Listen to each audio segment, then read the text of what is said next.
As we know DC machine के two parts होते हैं, एक स्टेटर और दूसरा आर्मेचर। स्टेटर के अंदर पोल्स होते हैं जो कि फ्लक्स प्रोड्यूस करता है। जनरेटर एक्शन के दौरान आर्मेचर में ईएमएफ इंड्यूस्ड होता है, जबकि मोटर एक्शन के दौरान आर्मेचर के कंडक्टर्स में टार्क डेवलप होता है।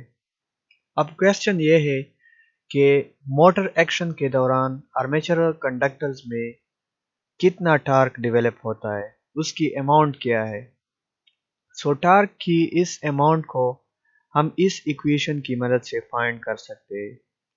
ये टी ए आर्मेचर टार्क को रिप्रेजेंट करता है और ये इक्वल है 0.159 into five into Z into I A into P divided by A.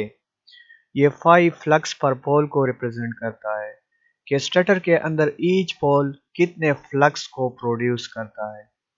ये Z number of armature conductor को रिप्रेजेंट करता है। आई ए आर्मेचर में से जो करंट पास होता है। पी नंबर ऑफ पोल्स को रिप्रेजेंट करता है, जैसा कि इस केस में स्टेटर के अंदर 4 पोल है।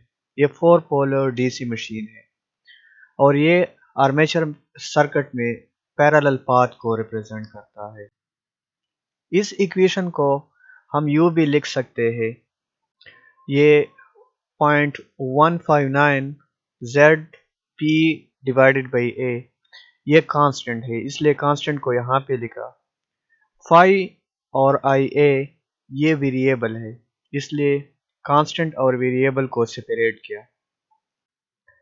अब इस इक्वेशन को हम यूँ लिख सकते हैं, T A is equal to K, इस कांस्टेंट की जगह के पुट किया, फाई इंटू आई ए। इस इक्वेशन से क्लियर है कि टार्क फाई और आई ए पे डिपेंड करता है। फ्लक्स पर पोल इंक्रीज करने से टार्क इंक्रीज होता है और आर्मेचर करंट इंक्रीज करने से टार्क इंक्रीज होता है। और ये के एक कांस्टेंट है जो कि स्ट्रक्चर ऑफ डीसी मशीन को रिप्रेजेंट करता है कि डीसी मशीन के अंदर आर्मेचर में कंडक्टर्स की तादाद क्या है, डीसी मशीन के अंदर पोल्स की तादाद क्या है और आर्मेचर सर्किट में पाथ्स की तादाद क्या है। सो ये के स्ट्रक्चर ऑफ डीसी मशीन को डिफाइन करता है। इस इक्वेशन को हम दूसरे तरीके से भी लिख सकते हैं। एज वी नो, जब आर्मेचर को वोल्टेज अप्लाई की जाए तो आर्मेचर के कंडक्टर में करंट फ्लो करने लगता है, जिसकी वजह से इन कंडक्टर में टार्क इंड्यूस होता है और ये आर्मेचर रोटेट करता है। जब आर्मेचर रोटेट करता है मैग्नेटिक फील्ड के अंदर, तो आर्मेचर के कंडक्टर्स में ईएमएफ इंड्यूस होता है। इस ईएमएफ की मिकदार को हम इस रिलेशन की मदद से फाइंड करते हैं। EB is equal to 5Zn divided by 60 into P divided by A। ये EB जनरेटेड EMF है आर्मेचर के कंडक्टर में। जनरेटर में इस EMF को जनरेटेड EMF कहते हैं, जबकि मोटर में इस EMF को बैक EMF कहते हैं। इस इक्वेशन में 60 और n को लेफ्ट हैंड साइड पे शिफ्ट कर दे तो इससे ये इक्वेशन हासिल होता है, 5ZP divided by A is equal to EB into 60 divided by N।